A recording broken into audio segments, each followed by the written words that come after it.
Okay, fine. Let's go ahead. So today we are going to have a look at the RBI website and to find out whether there is something of our utility. And then the second half of today's lecture, we will have a brief exposure as to what are the different components of Indian financial market. Okay, structure of the Indian financial market. What is Indian financial market, and what are the components? How they help in the monetary expansion and contraction? How they help in the growth of the credit and controlling it? Things like that. Okay, let's see. So first, let's go to the RBI website. I'll start sharing the screen. And open the window. I believe it is visible to everyone. Please, once again, I seek your assistance in telling me if it is visible.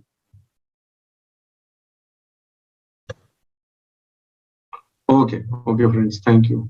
Thank you for pointing out. Let us see this. So, function-wise sites. Let's go on this monetary policy thing. Let's go to the overview. Now you are actually into serious business. Okay, so if you see RBI website, then you should be able to figure it out now. And what is going on there. I don't want you to be expert on this and to get sentimental about this. Even if economics has been your background, I do not want you to waste any more time than is required. But at least you should have a brief idea. You should be able to follow news. Today, I and Aditya were talking in the office, and we were wondering as to how our very basic knowledge of the terms till now. और अभी तो हमने पढ़ा ही नहीं है ठीक से economy कह लीजिए, तो हल्का हल्का सा खाली ऊपर से टच करते हुए चले गए. Even then, both of us agreed that even that kind of knowledge, that level of basic knowledge, is now helping us in understanding what is going on around us. The contents of Indian Express or any other newspaper for that matter, Financial Express or whatever, so many of them. अब जब news items आते हैं, currency in circulation, this, that, then you are able to at least make some sense out of it. So that's wonderful, yeah. That's very good. Or abhi to just beginning, it is just the beginning. Now we will have very intensive sessions from here onwards, maybe from next week onwards, Monday onwards. Meanwhile, I'll have to sit down and prepare everything. Actually, this thing takes a lot of time, to be very honest. And time, energy, and thought process goes in figuring out every diagram that has to be put, every chart. So that takes time, but that's fine. That's one-time exercise. So what I want to say is that it will take some time, but we will have more intensive sessions. मसाला कम पड़ जाता है actually, पढ़ाने की इच्छा तो बहुत होती है कि और आगे खींचते जाएं, लेकिन मसाला कम पड़ जाता है. मसाला मतलब वर्बल तो मुझे मालूम ही है, पढ़ लिख के तो सब बैठे हैं, लेकिन आई वांट कि everything that we learn is through pictures and diagrams. इसलिए थोड़ा समय लग जाता है, कई बार गैप हो जाता है, कई बार अन्य कारणों से गैप हो जाता है. कोई बात नहीं, we will cover it up, everything nice and easy, don't worry. So let's see the language of RBI. Monetary policy refers to, एक मिनट बहुत छोटा हो गया. Monetary policy refers to the policy of the central bank with regard to the use of monetary instruments under its control to achieve goals specified in the Act. The Reserve Bank of India is vested with the responsibility of conducting monetary policy. Yes, true. This responsibility is explicitly mandated under the Reserve Bank of India Act. याद रखिएगा. तो एक हो गया RBI Act 1934, जो कि which brought this institution into existence. और एक महत्वपूर्ण एक्ट और है, एक स्टैट्यूट और है, जो कि इस चीज को इन्फोर्स, बाकी चीजों को इन्फोर्स करने में मदद करता है. वो बैंकिंग रेगुलेशन एक्ट. ये दोनों एक्ट को ध्यान रखिएगा. हल्का सा इनके बारे में एक सुपरफिशियल लुक जरूर ले लीजिएगा गूगल में डाल के, कि आरबीआई एक्ट 1934 और banking regulation act 1949, I think that is 1949, उस पर नजर डालिएगा. अच्छा, जैसे मान लीजिए क्वेश्चन पूछ ले कि इसको आपने दो रिजर्व्स पढ़े हैं ना अभी तक, कौन कौन से दो टाइप के कौन से रिजर्व्स हैं जो बैंक्स को मेंटेन करने पड़ते हैं, बताइए जरा, कौन से दो रेशियोज हैं. और दूसरा, हाँ बिल्कुल ठीक, थैंक यू. ठीक है, मैं समझ गया रमाकांत, आपसे स्पेलिंग मिस्टेक हो गई, लेकिन आई गॉट इट. CRR और SLR बिल्कुल सही जवाब है. तो SLR का फुल फॉर्म जानते हैं आप, वो भी लिख दीजिए।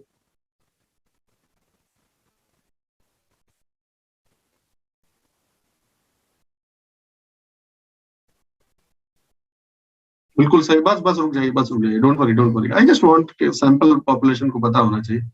तो ये स्टैट्यूटरी का मतलब क्या होता है? किसी स्टैट्यूट से रिलेटेड है ना, इसका मतलब किसी स्टैट्यूट में, स्टैट्यूट का मतलब होता है कानून की किताब, विधि जो है, तो कानून की किताब में कहीं लिखा होगा ना। स्टैट्यूटरी और लीगल अलग अलग चीजें हैं, जाने रहिए, यहाँ पर वो बहस का विषय नहीं है। लीगल का अर्थ जो है होता है कि लॉ से संबंधित, लॉ से संबंधित, ठीक है, कानून से संबंधित जो लॉ होते हैं वो रूल्स और रेगुलेशन से भी रिलेटेड हो सकते हैं। लेकिन स्टैट्यूट का मतलब वो होता है जिसको पार्लियामेंट ने बनाया हो, उसी को सिर्फ स्टैट्यूट बोलते हैं, याद रखिएगा। पार्लियामेंट या कॉन्स्टिट्यूएंट असेंबली ने बनाया, जैसे आप कॉन्स्टिट्यूशन है वो भी एक स्टैट्यूट है। समझ गए मेरी बात?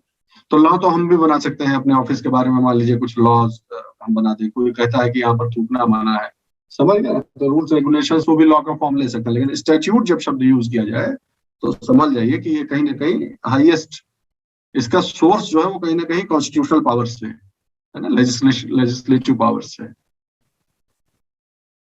जैसे आप देखिए ना भारत में, पॉलिटी का बहुत अच्छा जानकार नहीं, लेकिन बता रहा हूँ कि भारत में कानून तो वो भी होता है जो सुप्रीम कोर्ट कह देता है कि नहीं है। अगर माननीय उच्चतम न्यायालय ने कोई जजमेंट दे दिया किसी पॉइंट पर और इसके वाइड रेमिफिकेशंस हैं, तो लैंड ऑफ जो लैंड है हमारी जो है, वहां का जो है लॉ बन जाता है, लॉ ऑफ द लैंड हो जाएगा वो, कि नहीं हो जाएगा। सुप्रीम कोर्ट का कहा हुआ भी डिसीजन भी जो है यहाँ पर लॉ के जैसा ही इफेक्ट रखता है, इसमें कहाँ कुछ सोचने वाली बात है। लेकिन क्या सुप्रीम कोर्ट का जो डिसीजन है क्या वो स्टैट्यूटरी इफेक्ट रखेगा? वो स्टैट्यूट नहीं हुआ। स्टैट्यूट सिर्फ वही है जो लेजिस्लेशन के प्रोसेस के थ्रू बना हो। समझ गए बात? ये मेरी छोटी सी समझ है, आप लोग ज्यादा बेटर जानते होंगे। ठीक, तो स्टैट्यूटरी लिक्विडिटी रेशियो का मतलब, ये रेशियो कहीं किसी स्टैट्यूट में लिख दिया गया है ना कि इतना रेशियो आपको रखना जरूरी है, 18% रखना जरूरी है, तो कौन सा है वो स्टैट्यूट? अभी इस तरह के जो है क्वेश्चन आपको पता होने चाहिए कि कौन से स्टैट्यूट की बात हो रही है। तो आप बताइएगा मुझे जो है, आप कि जब क्लास खत्म होगी तब गूगल करके बताइएगा कि कौन से स्टैट्यूट में लिखा हुआ है, बैंकिंग रेगुलेशन एक्ट में है कि reserve bank of India act में है। चलो आगे बढ़ते हैं। गोल्स ऑफ मॉनेटरी पॉलिसी, भाई देखिए, ये तो हम लोग एक सरकारी वेबसाइट देख रहे हैं इस समय, आरबीआई की खुद की वेबसाइट। इससे अच्छा सोर्स कुछ भी नहीं होता है, ओरिजिनल और प्राइमरी सोर्स है सबसे अच्छा सोर्स। तो फटाफट जल्दी से देख लेते हैं, तो हमें अंडरस्टैंडिंग हो जाए भाई कि what is the perspective of the government, what is the perspective of RBI about monetary policy. Common sense वाली चीजें तो हमने पढ़ ली एक स्टूडेंट के तौर पे, अब देखते हैं सरकार का कैसे सरकार समझती है मॉनेटरी पॉलिसी को। तो the primary objective of monetary policy is to maintain price stability. ठीक, बिल्कुल ठीक, विपेंद्र पहुंच गए वहां पर, ठीक है, चलेगा, अभी don't rush into that. My purpose is only to let you know कि जब भी कोई शब्द या फ्रेज कोई इस्तेमाल हो, शब्द युग्म इस्तेमाल हो, तो उसके पीछे का लॉजिक पूछना भूलिएगा मत अपने आप से। आपको नहीं तो फॉल्स सेंस रहेगा कि पता है स्टैट्यूटरी लिखा, पता है, छोटा सा क्वेश्चन पूछ लिया। एसएलआर के बारे में पूरी दुनिया की नॉलेज है आपको, लेकिन यही नहीं मालूम है कि एसएलआर में एस लिखा क्यों जाता है। स्टैट्यूटरी ऐसी गलतियां नहीं करनी। तो primary objective of the monetary policy is to maintain price stability while keeping in mind the objective of growth. समझ गए आप बात? तो कोई कहे कि मॉनेटरी पॉलिसी का इंडिया में ऑब्जेक्टिव क्या है, तो बोला कि ग्रोथ से बिना कॉम्प्रोमाइज किए हुए, ग्रोथ से बिना कॉम्प्रोमाइज किए हुए प्राइस की स्टेबिलिटी को मेंटेन रखना मॉनेटरी पॉलिसी का ऑब्जेक्टिव है। तो बोला ये क्या कॉम्प्रोमाइज, कॉम्प्रोमाइज क्या बोल रहे हैं, नहीं समझे।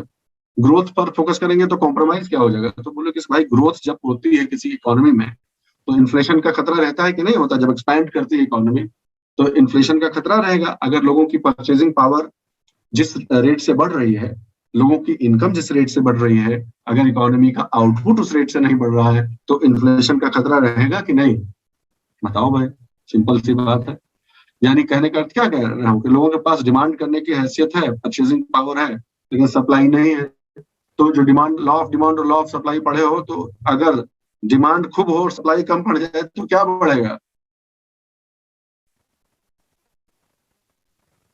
बताओ भाई, है ना समृद्धि? बिल्कुल सही, प्राइस बढ़ेगी ना भाई। यही तो तीन चीज पढ़े थे हम लोग, डिमांड, सप्लाई और प्राइस। मार्केट में यही तीन फोर्स जो हम लोग पढ़े थे। तो वही बात हो रही है कि ग्रोथ होगी, इकोनॉमी एक्सपैंड करेगी, लोगों के पास परचेसिंग पावर आएगी, लोगों की इनकम बढ़ जाएगी अचानक से, तो फिर इन्फ्लेशन का खतरा रहता है। एक इसको दूसरे पर्सपेक्टिव से देखो और समझो मेरी बात को।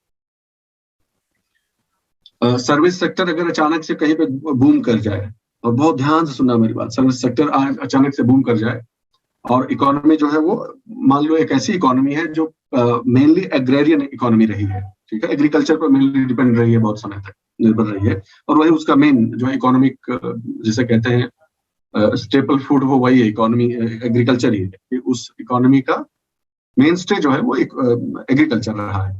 अच्छा ठीक है, अभी इंडस्ट्री डेवलप करना शुरू किए थे, इंडिया के साथ भी मोर और लेस ऐसा हुआ है, आप जानते हो कि फिर इंडस्ट्रियल डेवलपमेंट शुरू हुआ।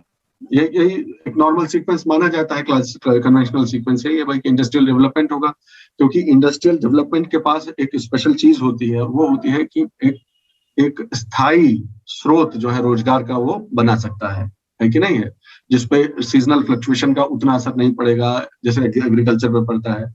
एग्रीकल्चर की क्या कमी रह जाती है कि एग्रीकल्चर जो है वो एक तो अंडर एम्प्लॉयमेंट बहुत हैवी होता है, अच्छे खासे काम कर सकते हैं वो भी जो है वो खुरपा लेकर जो है वो खेत गोड़ रहे हैं, things like that. Under employment की बहुत बहुत बहुत बड़ी बात होती है, ठीक है लोग। दूसरी बात दिक्कत क्या रहती है कि वो सीजन पर डिपेंडेंट है, हमारी कंट्री में ज्यादातर जगह सीजनल फ्लक्चुएशंस है, एम्प्लॉयमेंट सीजनल होता है। अब सीधे उधर उस तरफ चले जाइए एक्सट्रीम पर, सर्विस सेक्टर में क्या दिक्कत है कि बहुत ही टेम्पोररी है, परमानेंट एम्प्लॉयमेंट जनरेट करना सर्विस सेक्टर के लिए थोड़ा डिफिकल्ट होता है भाई, चेंजिंग फ्लक्चुएशन से तुरंत चेंज होता है ना। इंडस्ट्रियल सेक्टर की अच्छी बात क्या है कि ये इन समस्याओं का बहुत हद तक अच्छा समाधान साबित हो सकता है। इंडस्ट्रियल सेक्टर जो है वो एम्प्लॉयमेंट भी दे सकता है, जनरेशन कर सकता है, और एक स्थायी तौर पे लोगों को एम्प्लॉय कर सकता है और उनकी स्किल के हिसाब से उनको जॉब दे सकता है। You understand my point? Service sector में भी ये बात है, तो ये एक अच्छी चीज है इंडस्ट्रियल सेक्टर में। तो भाई एग्रेरियन इकोनॉमी थी, इंडस्ट्रियल सेक्टर के रूप में जो है ट्रांसफॉर्म हो रही थी, तब तक पता चला इकोनॉमी ओपन अप हो गई 1990 के आसपास, मान लो भारत के परिप्रेक्ष्य में 1990, सब अलग अलग इकोनॉमी का अलग अलग समय, और एकदम से सर्विस सेक्टर बूम कर गया, ग्लोबलाइजेशन हुआ। ग्लोबलाइजेशन में जो है वो सब चीज फायदेमंद ही थोड़ा है, ठीक है, कुछ चीजें फायदा कुछ नुकसान भी होता है। तो जो बाहर के देश है, अगर मार्केट इंटीग्रेट हो गया, डोमेस्टिक इकोनॉमी का और इंटरनेशनल इकोनॉमी का मार्केट इंटीग्रेट हो जाता है, तो चीप लेबर के लिए लोग ढूंढने आएंगे कि नहीं आएंगे बताओ? और लेबर तो है नहीं जो गुड्स की तरह एक्सपोर्ट किया जा सके, तो आउटसोर्सिंग उसे बोलते हैं, इसीलिए ना भाई, समझ रहे हैं ना सब, आउटसोर्सिंग का है बोलते हैं, क्योंकि गुड्स का तो ठीक है, हमारे कंट्री में बना हुआ गुड्स हम एक्सपोर्ट कर देंगे और वहां भी मार्केट में रुक जाएगा, लेकिन जो लेबर है वो, तो इसलिए फिर आउटसोर्सिंग का कॉन्सेप्ट आता है ना, बिजनेस प्रोसेस आउटसोर्सिंग वगैरह, आप जानते हैं, कॉल सेंटर, बीपीओ और पता नहीं क्या क्या चीज। तो सर्विस सेक्टर, अब मेरी बात ध्यान से सुनिएगा जो इस परिप्रेक्ष्य में है, मैं ये कहना चाहता हूं कि यदि किसी कंट्री में सर्विस सेक्टर अच्छे से बूम करने लगा मान लीजिए, तो लोगों को इनकम आने लगेगी। अगर वहां के लोग स्किल्ड हैं, रीजनेबली स्किल्ड हैं, तो उनको बहुत सारा जो है एम्प्लॉयमेंट मिल जाएगा और वो काम शुरू कर सकेंगे और उनको एक फाइनेंशियल सिक्योरिटी मिलेगी, इनकम उनकी इंप्रूव होगी, है नहीं? अब ये इस पर किस पर डिपेंड करता है कि डोमेस्टिक इकोनॉमी का साइज कितना है और उस डोमेस्टिक इकोनॉमी में कितना परसेंट है जो एग्रीकल्चर पर निर्भर है, कितना परसेंट इंडस्ट्री पे, कितना परसेंट सर्विस सेक्टर पे। अपने एग्जाम्पल में हम ये मान के चलते हैं कि 50% से ज्यादा लोग जो स्किल हैं वो सर्विस सेक्टर में घुस गए मान लीजिए, ओके। अब इस हाइपोथेटिकल एग्जाम्पल को जरा सोचिए आप कि इसमें सर्विस सेक्टर अगर बूम कर जाता है तो लोगों के पास इनकम तो बढ़ गई, लेकिन क्या उनकी डिमांड्स को सेटिस्फाई करने के लिए इंडस्ट्रियल सेक्टर रेडी है?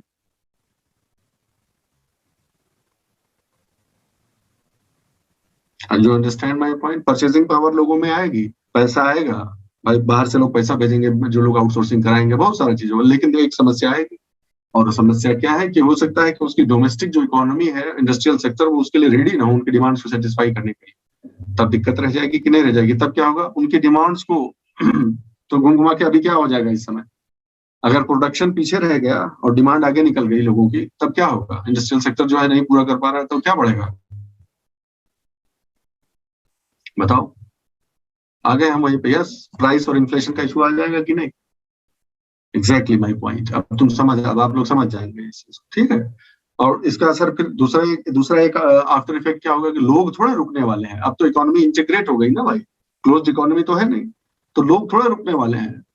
लोग इंपोर्ट करना पड़ेगा आपको वही चीज, क्योंकि आपको सेटिस्फाई करना पड़ेगा डिमांड, और आप चीजों को इंपोर्ट करेंगे तो फिर बैलेंस ऑफ पेमेंट आपका जो है वो अनफेवरेबल होने लगेगा।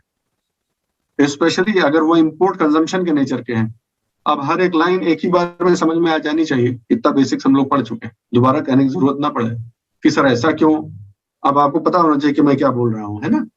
मैं कह रहा हूँ कि अगर डोमेस्टिक इकोनॉमी उस सप्लाई को नहीं पूरा कर पाएगी तो the country will be forced to import things, and if the import constitutes things which are consumption based और consumption oriented, तो और दिक्कत है भाई। कोई इक्विपमेंट, कोई मशीनरी आप बाहर से लेके आइए तो कम से कम वो मशीनरी लॉन्ग टर्म में कुछ ना कुछ प्रोडक्टिविटी बढ़ाएगी कि नहीं बढ़ाएगी। लेकिन आप जो इंपोर्ट कर रहे हैं वो सब खा पी के खत्म हो जा रहा है, तो कंजम्पशन एक्सपेंडिचर हो गया ना, इन्वेस्टमेंट तो हुआ नहीं। तो फिर ये और दिक्कत आ गई, स्पाइरल होती जाएगी प्रॉब्लम। ठीक, समझ गए। तो अब समझ गए आप कि लाइन के पीछे का मर्म क्या है, कि growth as well as price stability, ये दोनों ही दिमाग में रखना आरबीआई के मॉनेटरी पॉलिसी का के मुख्य दो ऑब्जेक्टिव्स हैं।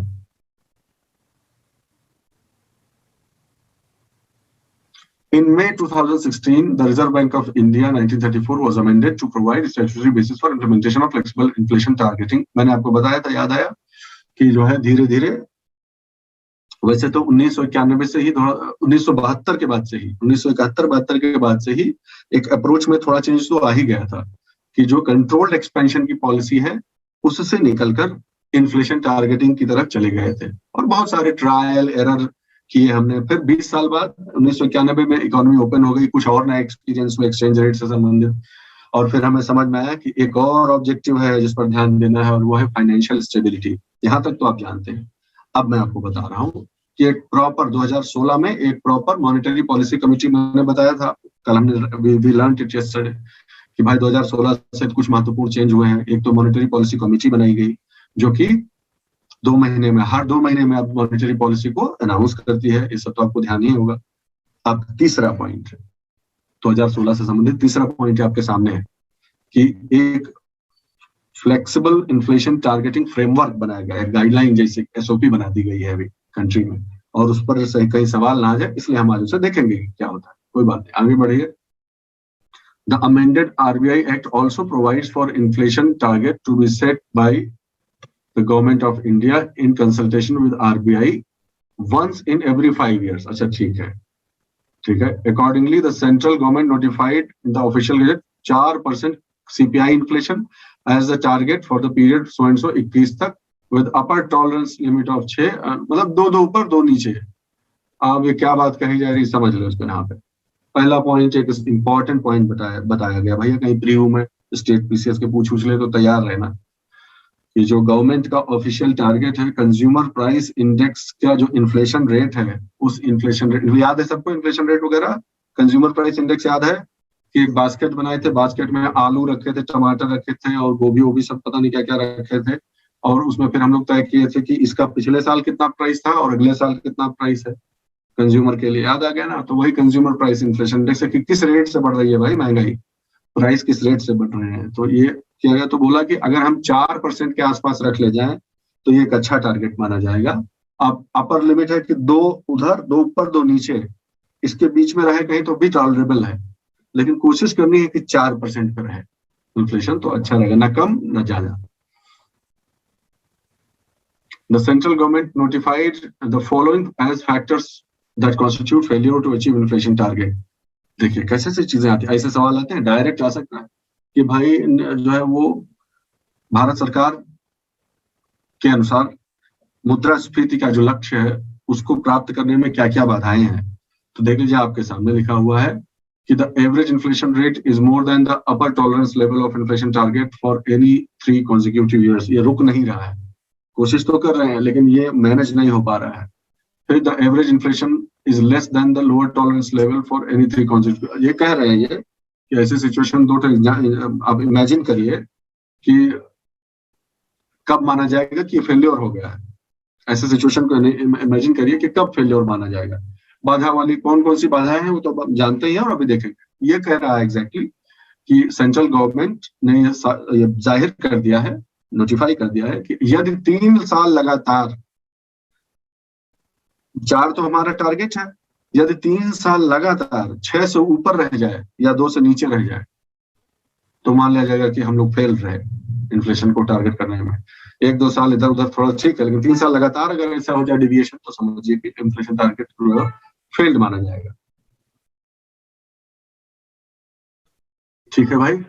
Prior to amendment in RBI act in 2016 से पहले क्या होता था? अब सवाल ये भी उठता है कि भाई आप ये क्या बोल रहे हैं। 2016 में फ्लेक्सिबल इन्फ्लेशन टारगेटिंग फ्रेमवर्क लाया गया, FITF जिसे कहते हैं। तो FITF 2016 में लाया गया, तो उससे पहले क्या होता था? सरकार कैसे जो है वो ख्याल रखती थी, ये भी बात आ जाएगी।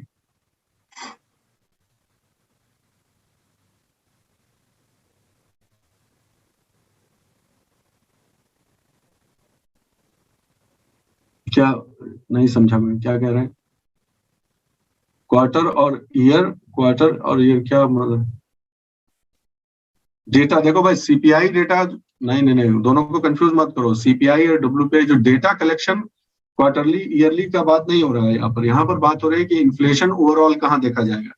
सीपीआई का डेटा क्वार्टरली कलेक्ट होता है, कैसे होता है उसका, इस पर उसको मत जोड़िए। यहाँ बात सिर्फ हो रही है, लिखा ही हुआ है कि कॉन्सिक्यूटिव 3 अगर क्वार्टर्स में हो जाए, ठीक है, 3 क्वार्टर्स में अगर लगातार हो जाए। मैं ईयर्स बोल गया, क्या हो सकता है मुंह से मेरे ईयर्स निकल गए। और थैंक यू अगर आप करेक्ट कर रहे हैं तो थैंक यू वेरी मच।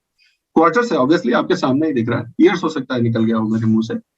मैं कह रहा हूँ कि 3 क्वार्टर तक अगर लगातार फेल हो जाए टारगेट, तो समझिए कि इसको फेल्योर माना जाता है। और इसीलिए ऑब्वियसली 3 साल का 2 अलग अलग चीजें हैं, इनको कंफ्यूज नहीं होना है।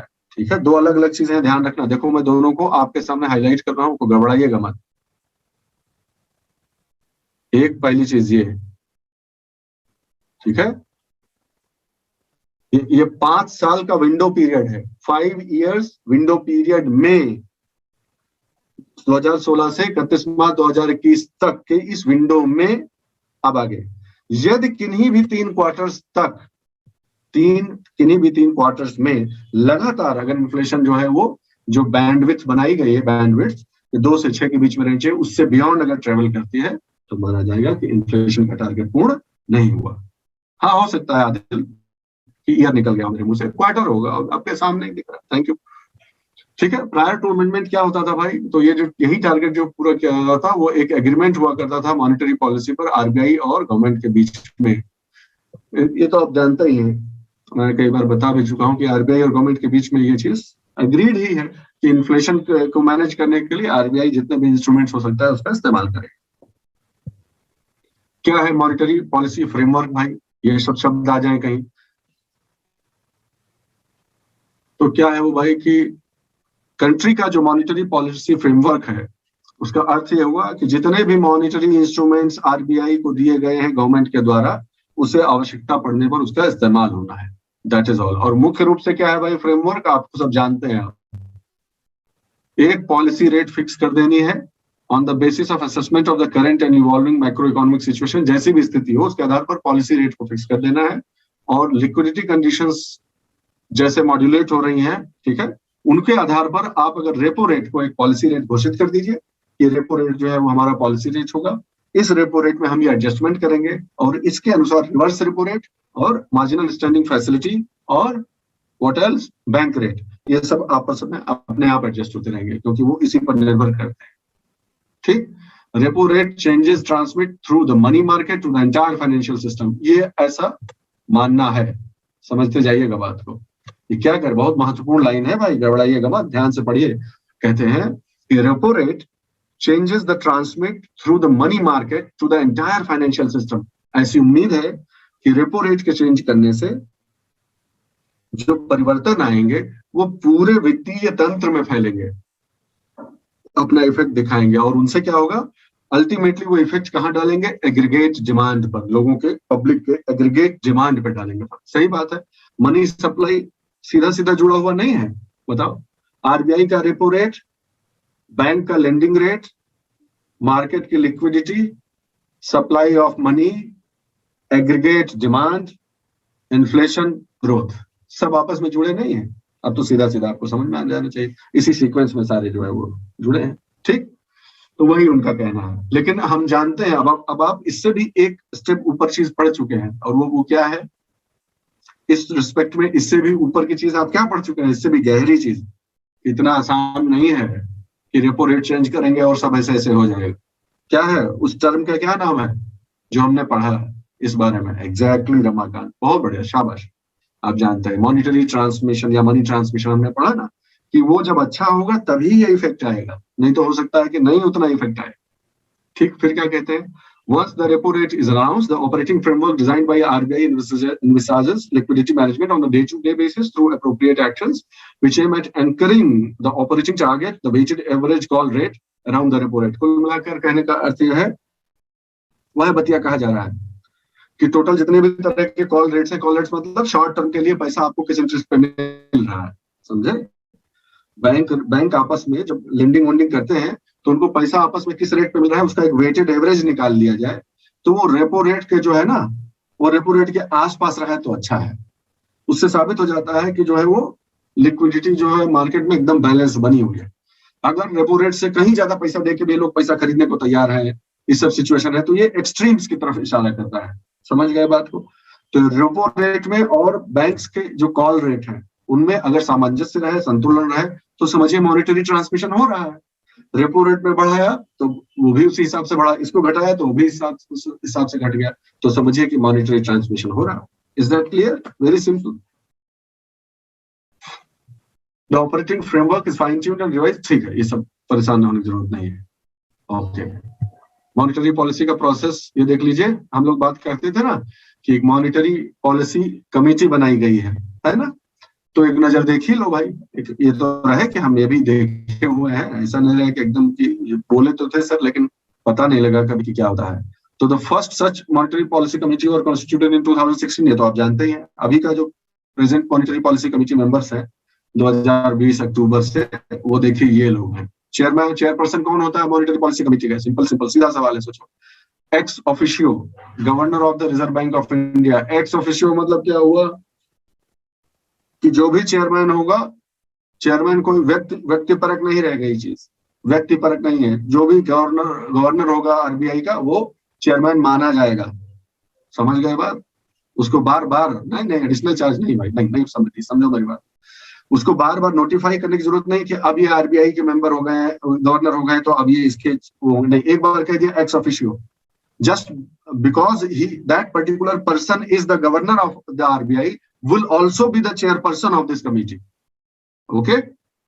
पोजीशन से रिलेटेड है, चेयर से रिलेटेड है, एक्स ऑफिशियो। ठीक, ओके। चार्ज एक्सपेंडिचर पता नहीं क्या, नहीं समझे रमाकांत, चलो बाद में बात करेंगे। दूसरा, उसके जो है मेंबर कौन कौन से होते हैं ये देख लीजिए आप।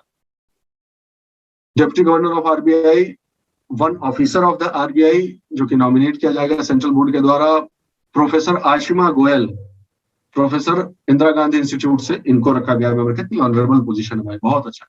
तो आशिमा गोयल मैम को क्या रखा गया, इनका इसका मेंबर बनाया गया। आप समझिए यहाँ क्या है, एक्स ऑफिशियो लिखा हुआ है क्योंकि बाई नेम है। ठीक है। Professor Jayant Verma, professor I Indian institute of management Ahmedabad, हमारे अहमदाबाद के जयंत वर्मा सर है, वो मेंबर है। फिर शशांक भिड़े सर जो है वो national council of applied economic research Delhi के, वो भी मेंबर हो गए। समझ गए बात?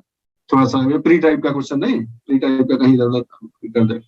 Members referred to at 4 to 6 above will hold office for a period of 4 years or until further orders। दूसरा पॉइंट ये है एक्स ऑफिशियो का मतलब। एक्स ऑफिशियो का दूसरा जो अभिप्राय है वो ये है कि 4, 5 और 6 ये 3 जने बाई नेम है, तो ये 4 साल के बाद, जनरली 4 साल के बाद चेंज कर दिए जाएंगे। उससे पहले भी किए जा सकते हैं, ऐसा नहीं है। 4 साल के बाद चेंज कर देंगे, लेकिन उसको चेंज करने की जरूरत है क्या? क्योंकि वो तो कोई आदमी थोड़ा है, वो तो पद से है, पद से रिलेटेड है। इसलिए एक्स ऑफिशियो होने का अर्थ यह भी है कि वो तो बना रहता है कंटिन्यूअस। जो कोई भी उस जगह पे बैठता जाएगा वो अपने आप by virtue of being there होता जाएगा। ठीक। The MPC determines the policy interest rate required to achieve inflation target. The first meeting of MPC was held on October 3 and 4, 2016 in the run up to 4th bi-monthly monetary policy statement ये issue करने के हिसाब से। ठीक है। The Reserve Bank's Monetary Policy Department assists the MPC in formulating the monetary policy। समझ गए? RBI monetary policy बनाता है, ये बहुत जनरल स्टेटमेंट है, सबको मालूम है। स्पेसिफिक आपको पढ़ना है कि सवाल आ जाए तो छूटा नहीं तब क्या कहोगे, तो यह पढ़ना पड़ेगा कि द मॉनिटरी पॉलिसी जो डिपार्टमेंट है उसकी मदद लेकर मॉनिटरी पॉलिसी एक्चुअली बनाता कौन है? एमपीसी, मॉनिटरी पॉलिसी कमेटी बनाती है। उसमें असिस्ट कौन करता है? Monetary policy department of RBI, clear एकदम। अगला, the financial market operation department operationalises the monetary policy. देखो कैसे कैसे शब्द यूज हुए हैं, ठीक है। तो day to day liquidity management operation ये होते हैं कि अब ये खरीद लो, ये बेच दो, या ऐसे कर दो, वैसे कर दो, ये करता कौन है? तो फाइनेंशियल मार्केट्स ऑपरेशन डिपार्टमेंट जो आरबीआई का है वो करता है। मॉनेटरी पॉलिसी कौन बनाती है? एमपीसी। किसकी मदद से बनाती है? मॉनेटरी पॉलिसी डिपार्टमेंट की मदद से। उसको एक्चुअली प्रैक्टिस में लाता कौन है? एफएमओडी। एकदम क्लियर होना चाहिए, ठीक। The Financial Markets Committee meets daily to review the liquidity conditions so as to ensure that operating target of the weighted average call money rate is aligned with the repo rate. रोज meeting करते हैं कौन? ये review कौन करता है कि ठीक चल रहा है कि नहीं सब भाई, क्या किया जाए और क्या करने की जरूरत है? तो बताओ, फाइनेंशियल मार्केट्स कमिटी रोज बैठती है और रोज देखती है कि रेपो रेट और जो बाकी का एवरेज रेट है वो मैच हो रहा है कि नहीं हो रहा है, कितना गैप है, इसको फिल करने के लिए क्या करना चाहिए हमको, ठीक। और जब नहीं हुआ था तब एक टेक्निकल एडवाइजरी कमेटी हुआ करती थी, बस। ज्यादा नहीं। अब ये भी नहीं करना है कि इसको रटे डाल रहा है ना, वो भी हमारे पर्पस को डिफीट कर देगा। बस इतना हल्का सा आइडिया आ गया, आगे बढ़ जाएगी। ऐसे पढ़ा जाता है। इंस्ट्रूमेंट्स ऑफ मॉनेटरी पॉलिसी क्या होते हैं? I think all my boys and girls they are now aware. अब देखिए, कोई भी चीज आएगी और बताना, अगर कोई भी चीज नहीं जानते हो तो उस पर डिस्कस कर लेंगे। पहला, मालूम है? बोलो यस। दूसरा, मालूम। तीसरा, मालूम है। चौथा, मालूम है। जितना ही लिखे उससे ज्यादा मालूम है कि नहीं? पांचवा, अगला, मालूम है। ये मालूम, ये मालूम, कुछ बचा नहीं, छोड़ा नहीं अपन ने। जबकि ये मैं नहीं देखा था एक्चुअली, ये देख के नहीं बनाया था, लेकिन अपने कोइंसिडेंस की बात है कि सारा हम लोगों ने ये कवर कर लिया अच्छे से, ठीक। देख लीजिए आप खुद अपने आंख के सामने से। तो ये भी हम लोगों को समझ में आ गया। अच्छा, और क्या देखते हैं भाई? Under the amended RBI, the monetary policy making is as under। कैसे होती है देख लीजिए। The MPC is required to meet at least 4 times in a year। अच्छा, कम से कम 4 बार उसको मिलना होता है, 6 बार अनाउंसमेंट होता है। देखना, गड़बड़ाना मत, ठीक। शायद मेरे बोलते समय निकल गया हो कि 6 बार मिलते हैं, वो नहीं। एटलीस्ट 4 बार उन्हें मिलना, ये रिस्ट्रिक्शन है। कितने बार मिलना है ये नहीं, एटलीस्ट 4 बार उन्हें, 4 बार उन्हें मिलना है। और मॉनेटरी पॉलिसी अनाउंस होती है 6 बार, ठीक। The quorum of the meeting is 4 member. वो जो 6 मेंबर पढ़े रहे हो ना ऊपर से नीचे तक, उसमें कम से कम 4 मेंबर प्रेजेंट होने चाहिए उस मीटिंग में। कोरम का अर्थ होता है minimum number of members. Each member of the MPC has 1 vote, and in the event of equality of votes, the governor has a second or casting vote। Normally governor को vote करने की जरूरत इसमें नहीं पड़ती है, बात समझे रहिए। लेकिन देखिए, ये देखिए, तो हम आपसे सवाल पूछते हैं, ध्यान सुनिएगा मेरे क्वेश्चन को, कि जब टोटल नंबर 6 है, टोटल नंबर संख्या जब 6 है, तो इसमें नौबत कहां से आएगी कि जब ओपिनियन डिवाइड हो गया, 3 इस तरफ है 3 उस तरफ है, ये नौबत कहां से आएगी? देखा, पकड़ पाते हो कि नहीं भाई? टोटल 6 मेंबर है, ठीक है। और 6 मेंबर से मान लो गवर्नर जनरली नहीं पार्टिसिपेट करता है। Yes Mayank, absolutely right man, you got it. बहुत बड़े शुभम, सब समझ रहे हैं, ठीक है। भाई जरूरी थोड़ा है कि 6 के 6 हो। मान लो कोरम जब मिनिमम 4 ही का है, कि 4 भी मेंबर है, तो चलो ठीक है। तो सिचुएशन आ सकती है ना कि टोटल 5 मेंबर है, मान लो 5 जने बैठे हैं, 5 में 2 इस साइड 2 इस साइड, तो जो है जो चेयरपर्सन है वो फिर कास्टिंग वोट करेगा। मतलब लॉजिक एकदम कच काम करना चाहिए, तड़ा। ठीक है भाई, फिर क्या कहता है? The resolution adopted by MPC is published after conclusion of every meeting. ठीक है, इसमें नहीं जाएंगे, छोड़ दो। On the 14th day the minutes of the proceedings of the MPC are published which include, जो है क्या इंक्लूड करते हैं भाई?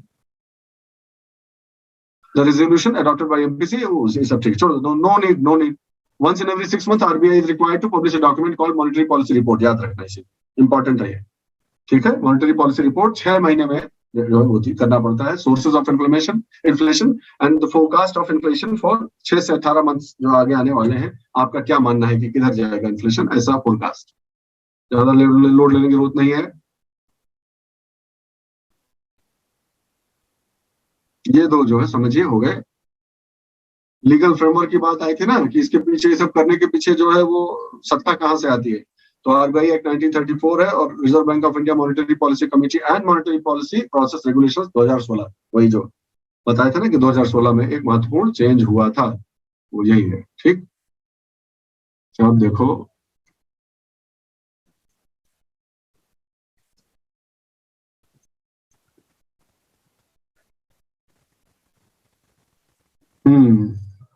अब आप मोटा मोटी तो समझ ही गए हैं कि अल्टीमेटली टूल्स वही घूम घुमा के होते हैं, समझो, चाहे जो नाम दे दीजिए, याद रखना इस चीज को, चाहे जैसे जिस प्रकार से क्वेश्चन पूछ ले, लेकिन इस बात में कोई दो राय नहीं कि अल्टीमेटली जो टूल्स होंगे ना मॉनेटरी पॉलिसी के, घूम घुमा के वही होंगे जो हमने और आपने अभी तक डिस्कस किया। याद रखिएगा मुख्य रूप से वो 4-5 चीजें आप हमेशा ध्यान रखिएगा। कौन कौन से? वो बड़े वाले जो टर्म्स थे ना, वो ध्यान रखिएगा। बड़के वाले क्या थे? बड़के वाले जो टर्म्स थे वो liquidity adjustment facility, market stabilization scheme, marginal standing facility, बस ये 3-4 चीजें याद रखिएगा। मॉनेटरी पॉलिसी कैसे मैनेज होती है, यही सब लिख डालिए, हमेशा आप सही जगह पर पहुंच जाएंगे, हमेशा। Nothing to worry about that.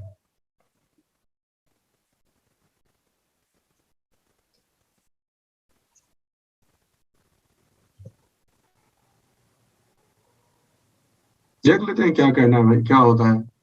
हल्का सा बस समझ लीजिए, घूम घुमा के कोई सब्सटेंस में कोई बहुत ज्यादा अंतर नहीं आता है, घूम घुमा के वही रहता है। Flexible inflation targeting is a monetary policy strategy used by the central bank to maintain price level within a certain range. This strategy includes the importance of price stability as a driving factor of monetary policy. Inflation targeting is known to bring more stability, predictability, and transparency in deciding the monetary policy.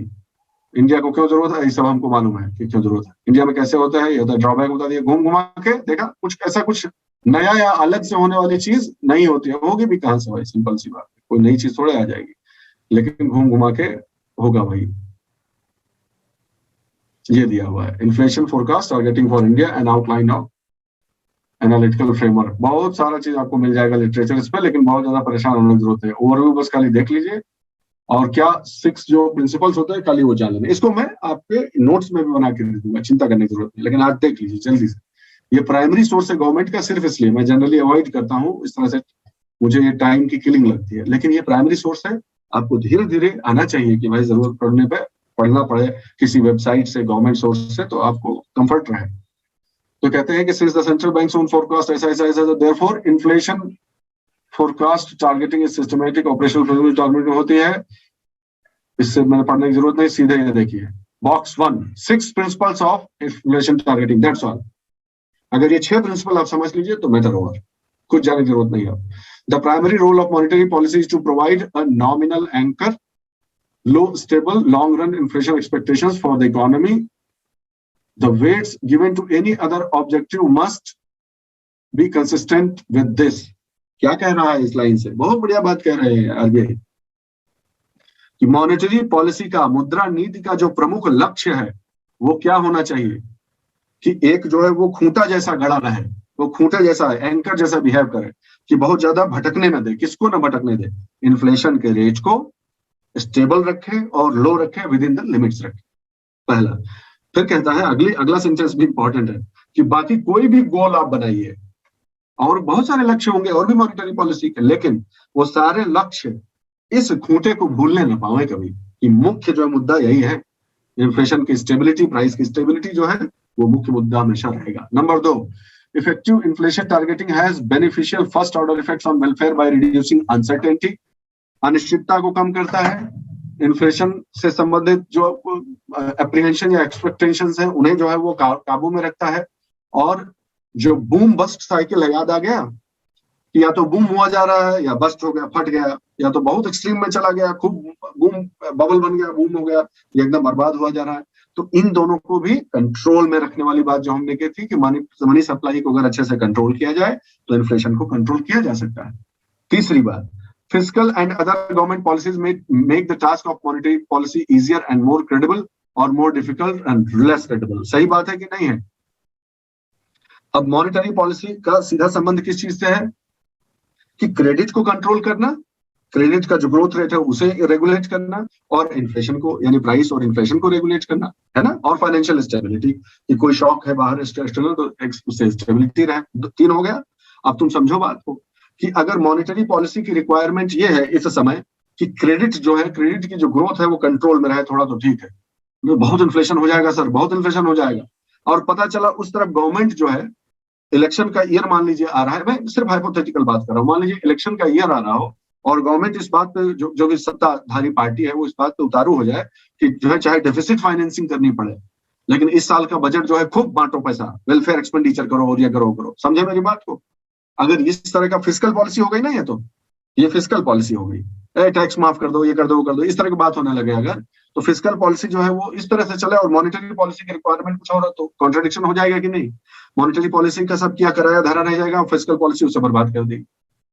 बताओ अगर ये बात समझ में आई तो इस प्रकार वो वही बात कह रहा है कि फिस्कल पॉलिसी और गवर्नमेंट के जो है एक्शन पर डिपेंड करता है कि मॉनेटरी पॉलिसी किस लेवल तक सक्सेसफुल हो पाएगी, है ना? एकदम क्लियर सी बात है।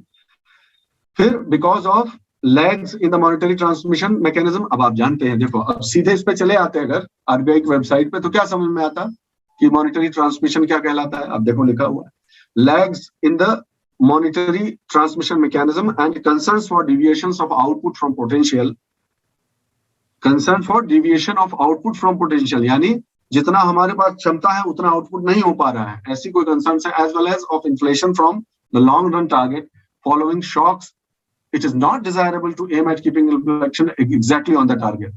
बिल्कुल सही बात है कि दो कारणों से इन्फ्लेशन को एकदम जो है ऐसे खूंटे की तरह पकड़ के रखने की जरूरत नहीं। ये बात ठीक है कि वो एंकर की तरह काम करना चाहिए, लेकिन इन्फ्लेशन को किसी पर्टिकुलर आंकिक लक्ष्य देकर कि नहीं 4% से इधर उधर, नहीं ऐसे कैसे, ये रिजिड व्यवस्था है, वो काम नहीं करेगी। It should be dynamic. इसको पूरी तरह से जो है वो इस तरह से ऑन द टारगेट रखना जो है वो डिजायरेबल भी नहीं है, पॉसिबल तो है ही नहीं, डिजायरेबल भी नहीं है। ठीक, वो दो कारण कौन से हैं? एक तो पोटेंशियल और आउटपुट कितना दे पा रहे हैं, पोटेंशियल जरूरी नहीं हो कि पोटेंशियल और दोनों मैच करें आपस में। और दूसरी चीज क्या है कि मॉनिटरी ट्रांसमिशन, कि आप यहाँ पर इतना ऐंठ रहे हैं, वहां पर ऐंठ ही नहीं रहा है उतना, वहां इफेक्ट ही नहीं जा रहा, तो इसलिए it is not possible actually practical, it is not practical. ठीक, दोनों हाथ उठा रहा, रुक जाओ।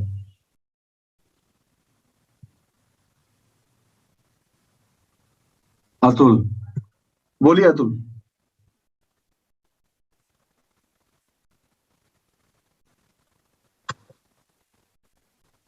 इंजीनियर अतुल कुमार यादव ने हैंड रेज किया है, तो मैं आपको आस्क टू अनम्यूट कर रहा हूं। अगर आपका सवाल है तो बोल सकते हैं, वरना चैट बॉक्स में लिख दीजिए कि जो है वो गलती से हो गया, ताकि समय बचाया जाए, आगे बढ़ा जाए, जैसा भी हो।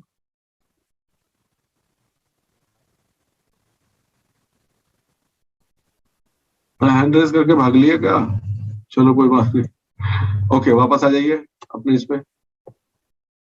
इन view of the possible short run trade off, ज्यादा परेशान मत होना, शॉर्ट रन ट्रेड ऑफ मतलब है कि निकट भविष्य में और जो है वो थोड़ा आगे चलकर, ठीक है, वो बात हो रही है। दो तरह की चीजें देखी जाती है ना, एक तो इमीडिएट फ्यूचर और एक लॉन्ग टर्म फ्यूचर, दो तरह से देखा जाता है, वही बात हो रही है बार बार। पांचवा नंबर क्या है, देख तो लेते हैं पांचवा नंबर क्या है। In view of the possible short term trade off between inflation targets and other objective, the conduct of monetary policy must have sufficient independence from political process to achieve the announced objective. समझ गए? एक ही झटके में समझ जाना चाहिए, कितनी बढ़िया बात बोल रहे हैं ये, कि जो ट्रेड ऑफ होते हैं कि ये चुने कि ये चुने, जैसे इन्फ्लेशन चुने कि ग्रोथ चुने, इन्फ्लेशन कितना चुने, कितना ग्रोथ उससे सेक्रीफाइस हो जाएगा, थिंग्स लाइक दैट। समझ गए बात को?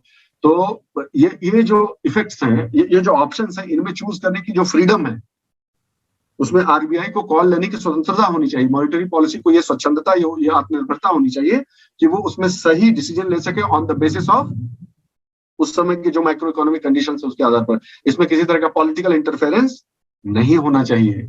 बिल्कुल सही पॉइंट। और छठा पॉइंट क्या है कि effective monitoring and accountability mechanisms are required to ensure that the central banks behave in a manner consistent with announced objectives and sound practice।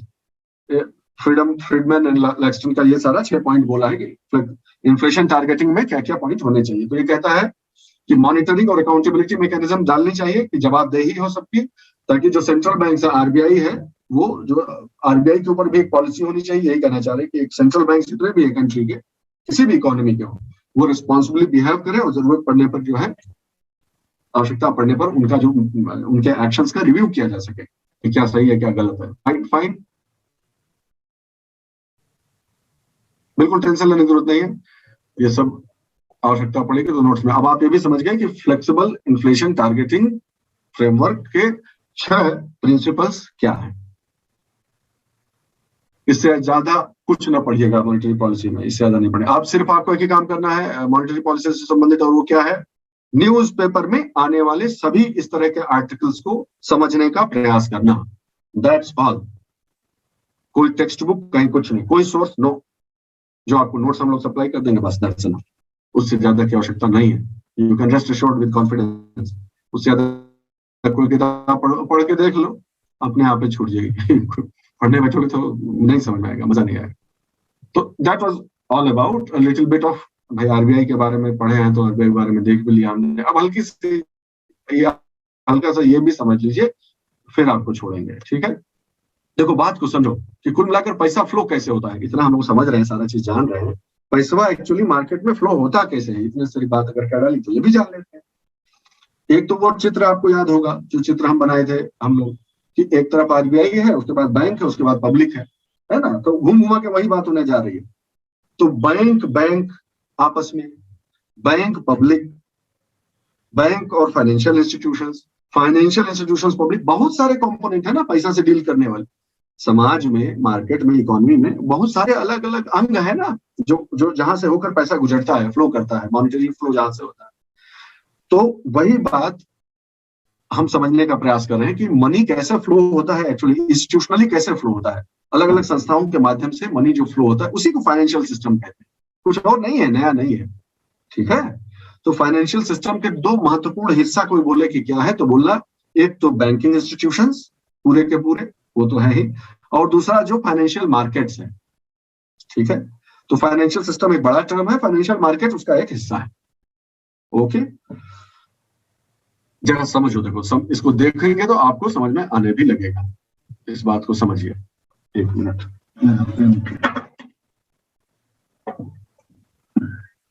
हाँ देखिए, अल्टीमेटली दोनों तरफ पब्लिक ही है, हाउस होल्ड्स है, कंपनी है, और इस तरह के जो है इंस्टीट्यूशन जितने में फर्म्स हैं, नॉन रेजिडेंट्स हैं, घूम घुमा के वही लोग हैं, इनमें सब में वही है, कोई नया लोग थोड़े नहीं आ जाता है, ठीक है। जैसे उसी समाज में से प्राइमरी पाठशाला है, जैसे उसी समाज में से टीचर हैं, उसी में से स्टूडेंट है, उसी में पेयोन है, समझ रहे हैं। तो इस तरह से पार्टिसिपेंट्स का रोल अलग अलग हो जाता है, बाकी है तो सब उसी में से ना।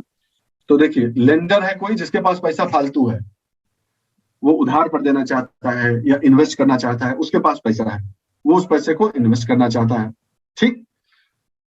वो चाहे तो मार्केट में डायरेक्ट इन्वेस्ट कर सकता है, या किसी इंटरमीडिएरी के थ्रू। बहुत सारे ऐसे इंस्टीट्यूशन है जो इंटरमीडिएरी का काम करते हैं कि आप हमें दीजिए, हम मार्केट में इसको चैनलाइज कराएंगे पैसा, ठीक है। तो डायरेक्ट इन्वेस्ट करने का इंडिविजुअल डायरेक्ट भी कर सकते हैं लोग, और इंटरमीडिएरीज के थ्रू भी कर सकते हैं। घूम घुमा के होगा क्या चीज की, चाहे ऐसे किया हो तभी आएगा मार्केट में पैसा, और इधर करा डायरेक्ट है तो भी यही आएगा पैसा। तो जब मार्केट में पैसा आ जाता है, तब ये पैसा फिर बोरोवर जो है वहां से उधार ले सकता है।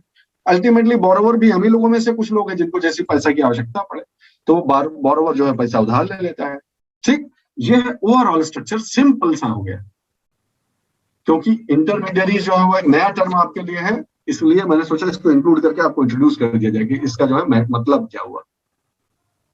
तो जहां पर जो फाइनेंशियल मार्केट की बात की जाती है, फाइनेंशियल मार्केट का अर्थ हुआ वह स्पेस का मतलब प्लेस नहीं, ये ना समझ लेना कि कोई जगह है ऐसी, वर्चुअल स्पेस भी हो सकता है। ऐसा वह माध्यम जिसके द्वारा जिनके पास पैसे की अधिकता है, आधिक्य है, वो जो उनसे, और जिनके पास पैसे की आवश्यकता है, वहां तक जो पैसा फ्लो होता है वो मार्केट कहलाया। ये डायरेक्ट भी हो सकता है, लोग डायरेक्ट भी करते हैं, और फाइनेंशियल इंटरमीडिएट बिचौलियों का भी इसमें बहुत बड़ा रोल होता है, ये बात अच्छा है। दैट्स ऑल, अभी के लिए इतना समझिए, अब आगे देखते हैं फाइनेंशियल मार्केट में क्या क्या कंपोनेंट्स हो सकते हैं। तो कहने का अर्थ यह है कि जब हम बोले बाजार, तो किन किन चीज का बाजार हो सकता है। तो बोलेगा कि जैसे घर का अपने एग्जांपल लीजिए ना, कि चले जाओ सब्जी मार्केट, जरा ये शब्द बोलते हैं कि नहीं हमारे घर वाले, सब्जी मार्केट चले जाओ, तो सब्जी मार्केट में ऑब्वियसली क्या मिलेगा, सब्जी मिलेगी, तो उसका मार्केट अलग हो गया, ठीक है। राशन के लिए आप शायद कहीं और जाएंगे, है कि नहीं। इस प्रकार से जो प्रोडक्ट बिक रहा है, बेचा जा रहा है, खरीदा जा रहा है, उसी के नाम पर उसका मार्केट रख दीजिए, बहुत सिंपल सी बात। तो अगर मनी बिक रहा है, मनी का आदान प्रदान हो रहा है, लिक्विडिटी का आदान प्रदान हो रहा है डायरेक्ट, बहुत अच्छी बात है। मनी का मतलब क्या समझे? वही शॉर्ट टर्म वाला, हाँ, शॉर्ट टर्म वाला। तो शॉर्ट टर्म की रिक्वायरमेंट है कि पैसा चाहिए, पैसा चाहिए, हो गया मनी मार्केट हो गया। और किसी को लॉन्ग टर्म के लिए चाहिए कि हमको पहले दो, फिर हम उसका कैपिटल बना के इन्वेस्ट करेंगे, उससे हमको पैसा मिलेगा, हम ग्रोथ करेंगे, आपको वापस दे देंगे। समझ गए? लॉन्ग टर्म फाइनेंस की जब बात की जाए तो कैपिटल मार्केट हो गया, बहुत आसान है, इसमें परेशान होना ही नहीं है। तो मनी मार्केट हो गया, कैपिटल मार्केट हो गया। फिर अब आप जानते हैं कि कमोडिटीज भी बिकती हैं। अब कमोडिटीज भी जो है प्लेटफॉर्म्स पे जो है बेची खरीदी जाती है, बिल्कुल ठीक है। बहुत तमाम तरह के, कॉपर हो गया, फलाना हो गया, धमाका, बहुत सारी चीज बिकता है। वो मार्केट एक नया आ गया है। और अब तो आप ये भी जानते हैं ना कि फॉरेक्स भी बिकता है। फॉरेन एक्सचेंज भी तो खरीदा बेचा जाता है। बताए नहीं थे आपको कि आरबीआई को जरूरत पड़े कि इसको डाउन करो भाई, डाउन करो तो डॉलर सोख लेगा।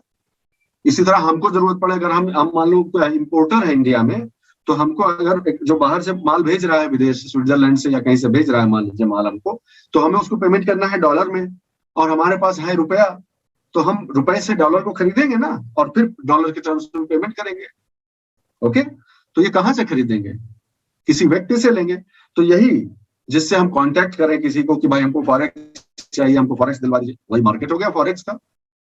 मैं ये नहीं, अब इसको ऐसे ना समझ लीजिएगा कि इसके पास चार ही रूप होते हैं, नहीं। जो भी चीज बिक रही हो फाइनेंशियल मार्केट में, फाइनेंशियल नेचर की बिकने वाली जो भी उसका कैरेक्टर और नेचर है, उसके आधार पर उस मार्केट का नाम दे दिया जाता है। ठीक है, एग्जाम्पल एक एक करके चलते हैं बहुत आराम से। आज सिर्फ इंट्रोडक्शन है, खूब डिटेल में पढ़ेंगे हम, चिंता मत करिए। डिटेल का मतलब बहुत डिटेल में भी नहीं, क्योंकि इस तरह के टेक्निकल क्वेश्चंस नहीं पूछे जाते, आपको सिर्फ अवेयरनेस भर का बता देते हैं। तो मनी मार्केट जो है वो ऑर्गेनाइज हो सकता है और अनऑर्गेनाइज हो सकता है। अनऑर्गेनाइज आप समझ रहे हैं? अनऑर्गेनाइज का मतलब क्या हुआ? गांव देहात में नहीं चलता है कि वो जो है इनको इतना सूद पे पैसा दिया था और उसके बाद जमीन लिखवा लिया। और इस मदर इंडिया देखे हो कि नहीं देखे हो? मदर इंडिया पिक्चर, महाजन हो गए, फिर जो है श्रॉफ्स हो गए, श्रॉफ होते हैं, श्रॉफ्स हो गए, जो है जैकी श्रॉफ जी का आपने नाम सुना, जो श्रॉफ सरनेम है वो एक्चुअली यहाँ से आता है, गुजरात से। तो गुजरात में जो है श्रॉफ कहते हैं उन्हें, जो ये काम करते थे, ठीक है, मनी लेंडिंग वाला जो वो काम करते थे। तो इस तरह से अनऑर्गेनाइज सेक्टर भी काफी फला फूला है। और सर बता रहे थे, आपको ध्यान होगा, कल ही हम लोग पढ़ रहे थे इतिहास की कक्षा में, आदरणीय सर पढ़ा रहे थे कि वहां का एक जो सेठ था जो पैसा वैसा सबको देता था उधार में, नाम लिखो उसका, जो बंगाल में जो सेठवा था, जो एक महत्वपूर्ण भूमिका अदा किया था सब गड़बड़ी फैलाने में, उस साइड चला, अंग्रेजन के साइड हो गया था। हाँ बिल्कुल सही बात, चलो ठीक, पढ़े हो उसका, ठीक से पढ़ा करो, सब आपस में कनेक्टेड है। तो कहने का मतलब, मैं उदाहरण खाली दे रहा हूँ कि डोमेस्टिक जो हमारा कन्वेंशनल, जो क्लासिकल और कन्वेंशनल जो मनी लेंडिंग सिस्टम है, that is also in place. ठीक, लेकिन मुख्य ध्यान जो आपको देना है वो है जो ऑर्गेनाइज, हमारा ऑर्गेनाइज सेक्टर है। तो ऑर्गेनाइज सेक्टर में मनी मार्केट जब बोला जाए तो उसमें कौन कौन लोग आते हैं भाई? मार्केट मतलब क्या, उसमें कुछ ना कुछ होगा। जैसे सब्जी के मार्केट में क्या होगा? एक सब्जी बेचने वाला होगा, दुकान होगी, ठीक है, एक मार्केट प्लेस है, फिजिकल चीज है ना वो, तो उसके लिए एक मार्केट, फिजिकल मार्केट प्लेस है, ऐसे ही। और फिर उसमें पार्टिसिपेंट्स होंगे, ठीक है, मंडी से आएगा, मंडी से होलसेल, होलसेल से फिर आएगा रिटेल में बेचेगा, हम उसे खरीदने जाएंगे। तो इसी प्रकार मनी मार्केट में क्या क्या होता है? तो मनी मार्केट में होता है कॉमर्शियल बैंक। भाई कमर्शियल बैंक को पैसा की जरूरत पड़ता है कि नहीं है? अभी तक अभी सब इतना सारा पढ़ते आए हैं, वो क्या है? इतना सारा जो पढ़े हम अभी तक, वो क्या था कि आरबीआई चाहे तो कमर्शियल बैंक पे मनी सप्लाई को कंट्रोल कर, यही पढ़े ना। हाँ, तो इसमें कॉमन सेंस की बात है। अभी आप समझिए ही मत कि हम कुछ नया पढ़ रहे हैं, अभी समझिए वही पढ़ रहे हैं, क्योंकि हम मनी सप्लाई के बारे में तो पढ़ रहे थे, और ये मनी मार्केट ही तो है। तो मनी की सप्लाई में कौन कौन लोग शामिल है, वही पढ़ रहे हैं हम लोग। तो RBI, yes we already know, RBI तो है ही मनी के सप्लाई को कंट्रोल करने वाला। वो कमर्शियल बैंक्स को कंट्रोल करता है, कोऑपरेटिव बैंक्स को कंट्रोल करता है, फाइनेंशियल इंस्टीट्यूशंस को कंट्रोल करता है। बिल्कुल सही बात है। यही मनी सप्लाई, जो मनी मार्केट के यही चार घटक हो गए। एकदम क्लियर नहीं है? एकदम सिंपल है भाई। क्लियर हो गया यहाँ तक? अभी सिर्फ ओवरव्यू हम लोग देख रहे हैं, डिटेल में भी जाएंगे एक करके। मनी मार्केट का डिटेल तो आप ऑलरेडी जानते ही है।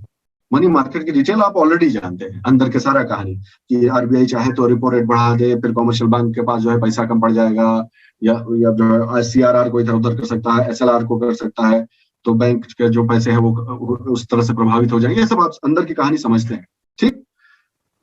समझने वाली बात जो इसमें है मनी मार्केट में, वो है कि इंस्ट्रूमेंट्स क्या क्या होते हैं। जैसे सब्जी मार्केट में आलू, प्याज, घुइया, बहुत सारा चीज बिक रहा है, वैसे मनी मार्केट में किन किन इंस्ट्रूमेंट्स के थ्रू ये होता है मनी का सप्लाई इधर से उधर। ठीक, सिंपल सी बात है।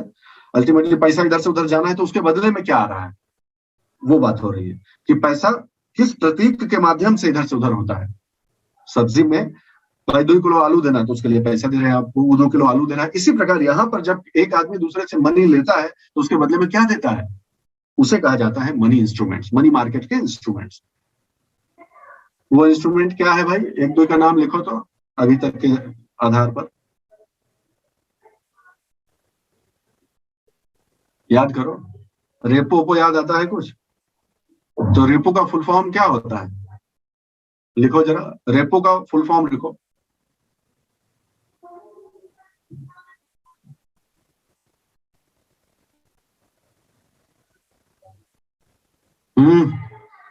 और ठीक से,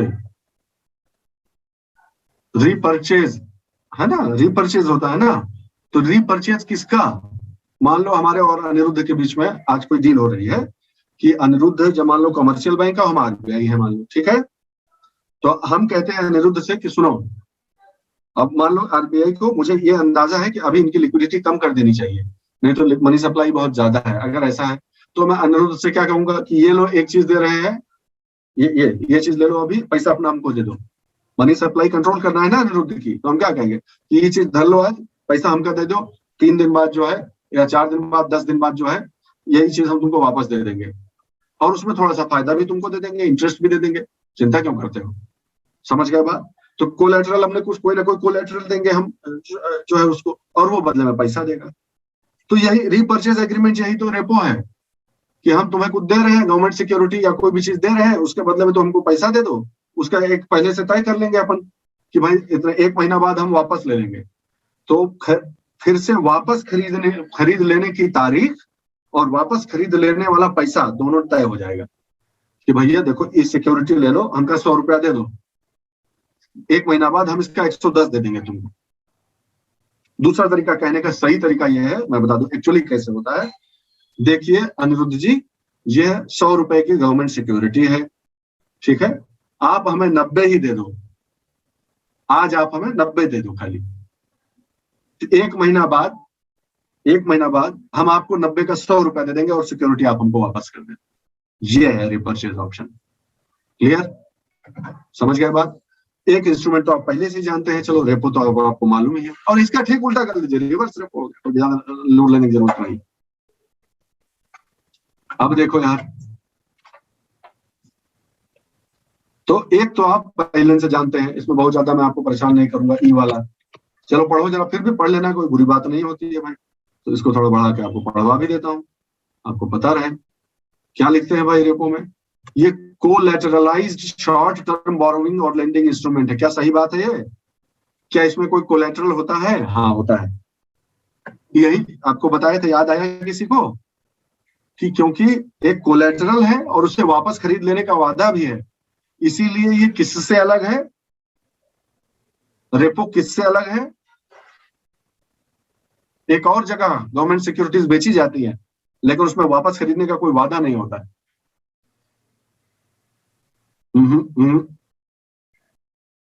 रेपो रिवर्स रेपो दोनों में वादा होता है, चाहे हम सिक्योरिटी दें और वापस ले लेंगे, चाहे हम आज बेच दें और चाहे हम आप आज खरीद लें और बोल देंगे तुम्हें खरीदना पड़ेगा वापस।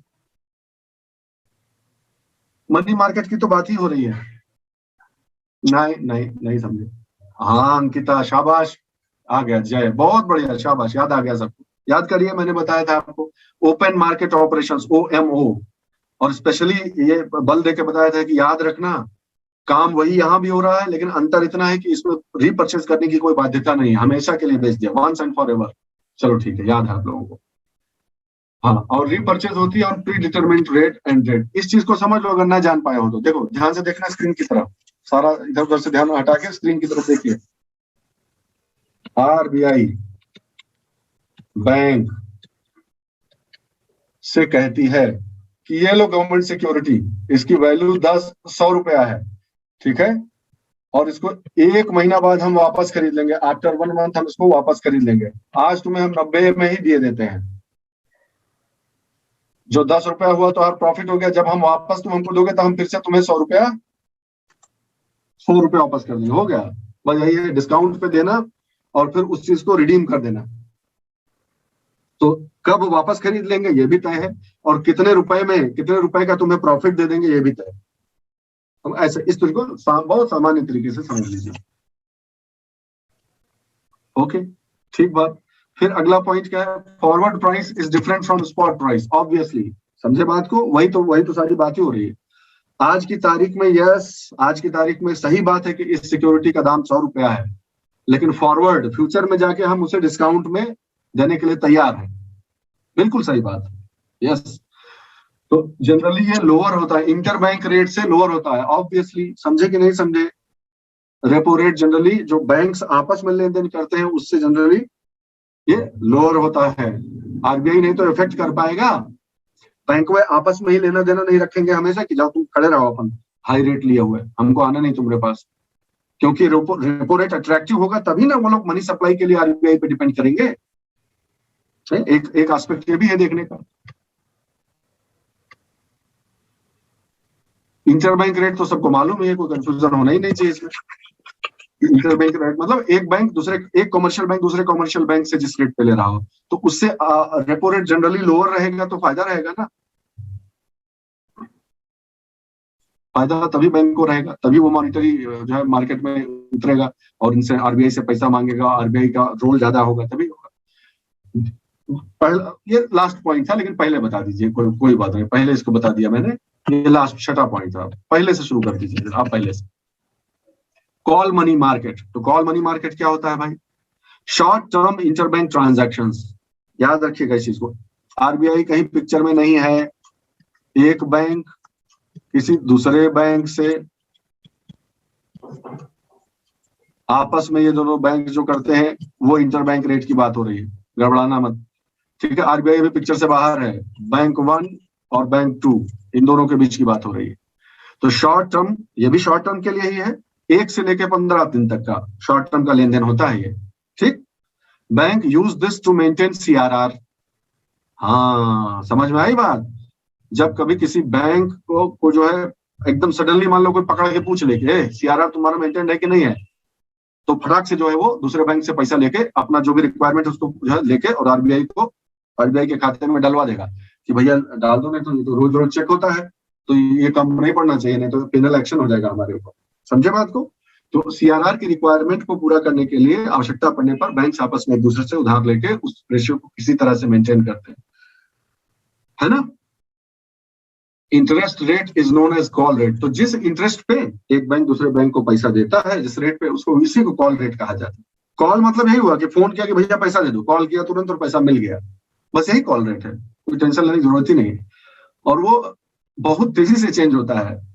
बैंक्स का आपस में जो इंटर बैंक मार्केट है ना, उसकी जो मनी सप्लाई है, इसमें तो बहुत सारे पार्टिसिपेंट्स हैं, सारे के सारे बैंक्स ही हैं। और बैंक तो जानते ही हो कि खून चूस ले बहुत सारे बैंक ऐसे भी होते हैं जो बहुत ही सजग रहते हैं, कहने का बैंक इंस्टीट्यूशन को मैं कुछ नहीं कह रहा हूँ, लेकिन बहुत सजग रहते हैं इस चीज के लिए कि क्या पैसा चल रहा है, कितना मार्जिन, कितने छोटे छोटे 0.25% का भी इधर उधर करके पैसा कमा ले, यही रहता है। तो बहुत सजग रहते हैं, इसीलिए दिन ब दिन नहीं, घंटे दर घंटे बदलती है ये rate, interest rate. Money supply जैसे दाहिने बाएं होती है, एवरी आवर चेंज होती है ये कॉल रेट, जाने रहिएगा इस चीज को, बहुत तेजी से चेंज होती है। तो ये कॉल मनी मार्केट हो गया, एक तरीका पैसा उठाने का, ये हो गया। दूसरा देखते हैं, पॉइंट नंबर 2, कॉमर्शियल बिल्स। ये क्या होते हैं कॉमर्शियल बिल? क्या एक तो बोलो कि बिल लिखा हुआ है कॉमर्शियल बिल, कॉमर्शियल मतलब है तो इन्हीं कंपनी से संबंधित होगा, कॉमर्स में जो लोग इन्वॉल्व है उसी से होगा। तो बोला हाँ ऐसा ही है, ये दरअसल बिल ऑफ एक्सचेंज की तरह काम करते हैं, ठीक है। कि पैसा, मान एग्जाम्पल दे रहा हूँ, बिल ऑफ एक्सचेंज का तो समझ लो पहले कि बिल ऑफ एक्सचेंज क्या होता है। बिल ऑफ एक्सचेंज का अर्थ है कि मान लो हम तुमसे कोई चीज खरीदते हैं, ठीक है। किसका सबसे लास्ट कमेंट किसका है? निकिता का। मान लो निकिता से हम कोई चीज खरीदते हैं और अभी हम पैसा देने की स्थिति में नहीं है और उसे अभी एकदम से जरूरत भी नहीं है, मान लो, ठीक है। वो सेलर, हम बायर, ठीक है। उसने हमें सामान कोई चीज बेच दी, लेकिन अभी हम पैसा देने की स्थिति में मान लो नहीं कि हम महीना भर बाद दे देंगे, 2 महीना भर बाद दे देंगे, ऐसा हम वादा कर देते हैं। और हम उससे ये भी कहते हैं कि आवश्यकता पड़ेगी भाई तो हमारा ये बैंक है और चलो बात करा देते हैं तुम्हारी, अगर हम डिफॉल्ट करेंगे तो ये दे देगा हमारी तरफ से, हमारा अकाउंट है इस बैंक में, ठीक। वही यही चीज जो चीज है कि हम पैसा तुम्हें नहीं दे रहे हैं लेकिन हम तुम्हें ऐसा अधिकार दे रहे हैं कि तुम वो पैसा वहां से निकाल लो, ये अधिकार देने जैसी बात हो गई। उदाहरण है सिर्फ, ऐसा होता नहीं कि बैंक में पहचान करवा दिया, बैंक में मैं ही मेरा पैसा विड्रॉ कर सकता हूँ, कोई और थोड़े कर सकता है, अनलेस कि मैं एक अथॉरिटी न बना दूं, पावर ऑफ अटॉर्नी समझ लीजिए कहने को, कि मैं एक ये बना दूं कि ये मेरी जगह पे ये जब चाहे तब पैसा ले सकते हैं, मैं नहीं आ पाऊंगा, मैं इनका कर्जदार हूं, इनको आप दे दीजिएगा। उसी तरह का इंस्ट्रूमेंट होता है कमर्शियल बिल, ठीक है। मान लो किसी फर्म ने सेल किया क्रेडिट पे, वही बात हो गई कि एक कंपनी है, कंपनी ने कोई माल बेचा, माल लेकिन तुरंत पैसा नहीं मिला, माल तो चला गया लेकिन बायर जो है पैसा नहीं दे पा रहा है या अभी वो नहीं दे रहा है और हम उनको उतना इंसिस्ट भी नहीं कर रहे।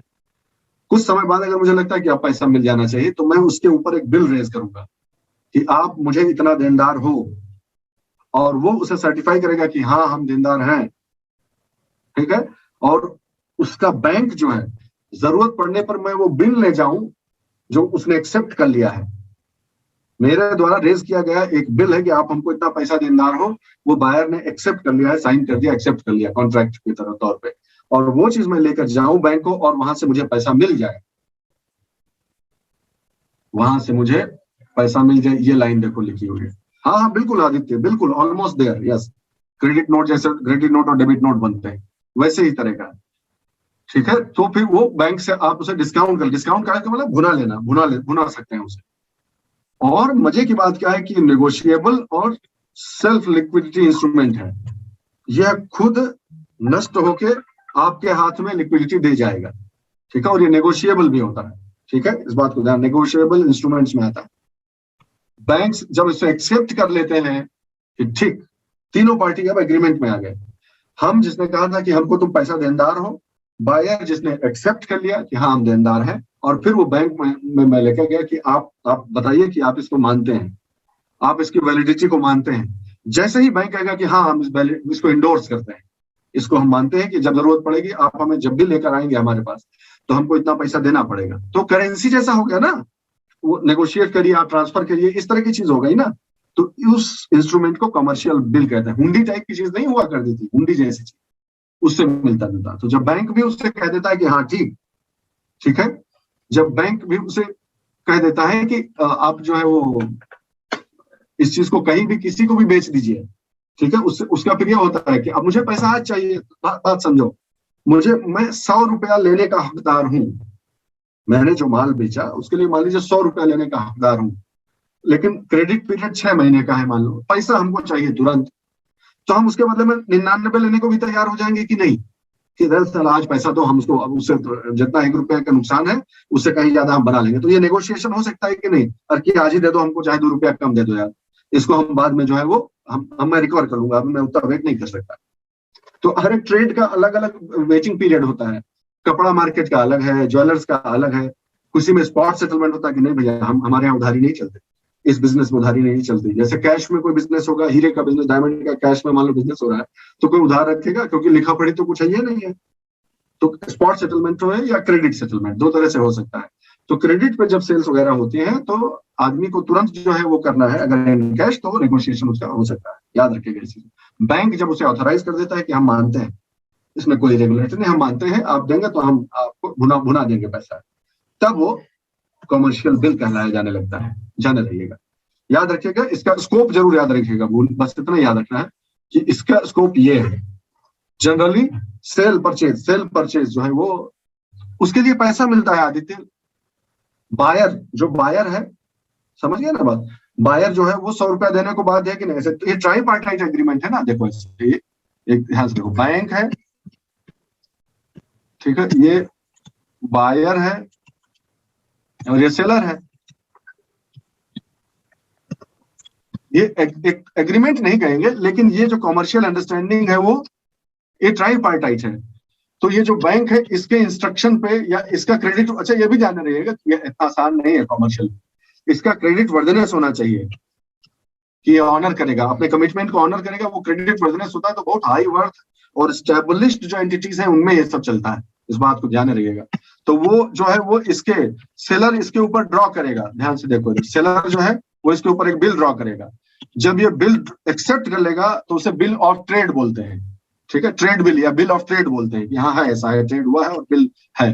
जब ये चीज लेकर जाएगा सेलर इनके पास है कि अब लो हमको पैसा दो, जब उसको मान्यता दे देगा कि ठीक है हम देते हैं, ठीक है, तो ये जब ये बैंक उसको मान्यता देगा तब वो कॉमर्शियल बिल कहलाता है, सीबी कहलाता है। अब तुम पूछ रहे हो कि ये बैंक जो है काहे इसको पैसा देगा, क्योंकि फिर रिकवर तो कर ही लेगा ना, आखिर लेटर ऑफ अथॉरिटी जैसा है, और उसके जो फाइनेंशियल चार्जेस जो डिफरेंस अमाउंट है वो सब रिकवर कर लेगा बैंक, ठीक है। इसको क्योंकि जल्दी है इसलिए 100 के बदले में इनसे 95 लेने को भी तैयार है, और बैंक इनसे पूरा वसूल लेगा टाइम आने पर। वो 5 रुपए का समझो उसका फायदा होगा। मोटा मोटी मैकेनिज्म ये है, फाइन प्रोसेस अलग हो सकती है, लेकिन मेन जो इंसेंटिव है बैंक का वो ये है। अगर वो मैं बताऊंगा तुम्हें पक्का, एक बार मैं ये केस स्टडी आपको बताऊंगा कि कैसे इन लोगों ने किया था, किसी पर्सन का नाम लिए बिना, अब तो खैर सब जग जाहिर है, लेकिन मैं आपको जो पंजाब नेशनल बैंक का जो वो हुआ था, that's a very interesting, I will say interesting scam जिसे कहते हैं, वो पूरा प्रोसेस मैं आपको बताऊंगा। पहले बेसिक से आप समझ लें, फिर आप बड़ी बड़ी चीजें भी फटाफट आपके दिमाग में आती रहेगी। और इसको मैं वापस, तुमने क्योंकि सवाल पूछ लिया Aditya, and I am not a person who knows everything, तो इसलिए मेरी जो अंडरस्टैंडिंग रही है कमर्शियल बिल और किसी भी तरह के बिल ऑफ एक्सचेंज की, ये मैं कमर्शियल बिल के अंडरस्टैंडिंग के बेसिस पे नहीं बता रहा हूँ। जितने बिल्स ऑफ एक्सचेंज हैं वो ऐसे ही काम करते हैं कि एक थर्ड पार्टी होती है जो गारंटी करती है कि हम दे देंगे, जो है इनके उस पर हमको जरूरत जल्दी है तो हम उसे जल्दी से नेगोशिएट करके भुना लेंगे। इस तरह से चीजें चलती है। नेक्स्ट एक इंस्ट्रूमेंट है ट्रेजरी बिल्स। ट्रेजरी बिल्स आप समझ जाएंगे इस चीज को। ये जो है ट्रेजरी, हमेशा जब शब्द आए तो समझिए कि गवर्नमेंट की बात हो रही, ठीक है। ट्रेजरी का जब शब्द जैसे ही आए तो ट्रेजरी का अर्थ आप सब जानते हैं, कोष, जिसे राजकोष बोलते हैं ना। ट्रेजरी का हिंदी क्या होता है? राजकोष। बताइए सही बोल रहा हूँ कि नहीं बोल रहा हूँ? सही।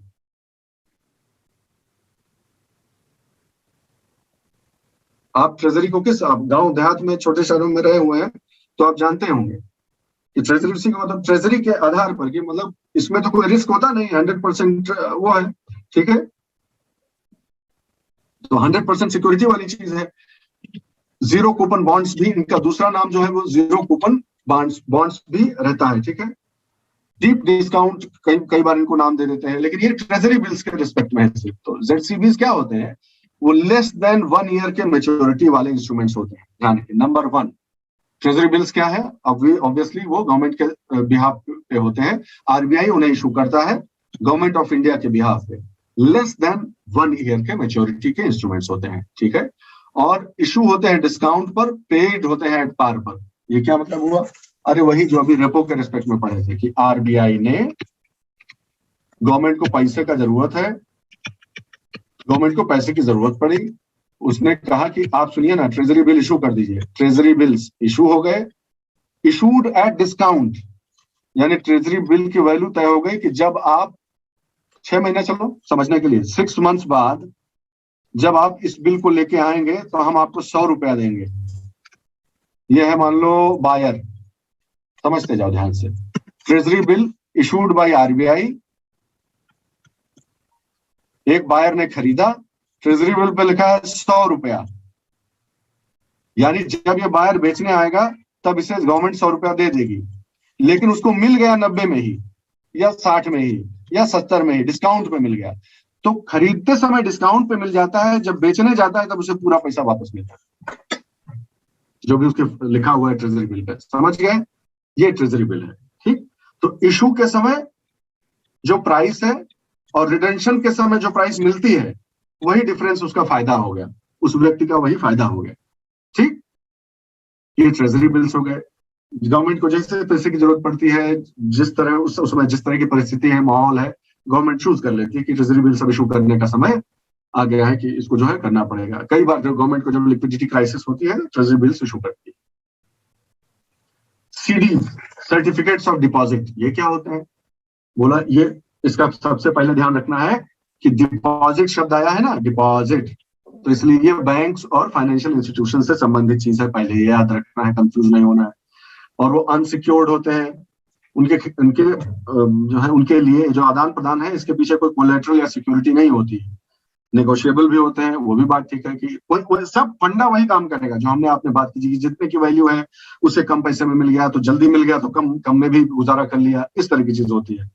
जब बैंक के अपने जो डिपॉजिट्स हैं, जितने भी डिपॉजिट्स उसके पास आए हैं वो कम पड़ जाए और लोन लेने वाले तैयार खड़े हैं, इसकी क्रेडिट रिक्वायरमेंट ज्यादा है बैंक के लेकिन जो डिपॉजिट से पूरी नहीं हो पा रही है, तब सर्टिफिकेट ऑफ डिपॉजिट जो है वो इशू कर दिए जाते हैं, सीडीज इशू कर दिए जाते हैं और वो फ्रीली जो है वो अनसिक्योर्ड होते हैं और वो नेगोशिएबल भी होते हैं। इसके बारे में मैं आपको आराम से बताऊंगा, कभी कब बताऊंगा मैं बताऊंगा। इसके लिए सीडीज क्योंकि एक इंपॉर्टेंट इंस्ट्रूमेंट्स है।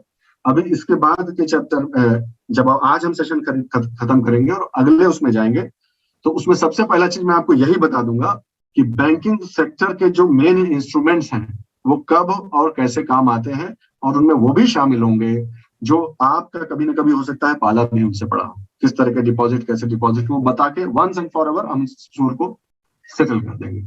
और लास्ट जो है वो है कॉमर्शियल पेपर्स। कॉमर्शियल बिल्स अलग था, कॉमर्शियल पेपर अलग है, गड़बड़ाइएगा मत।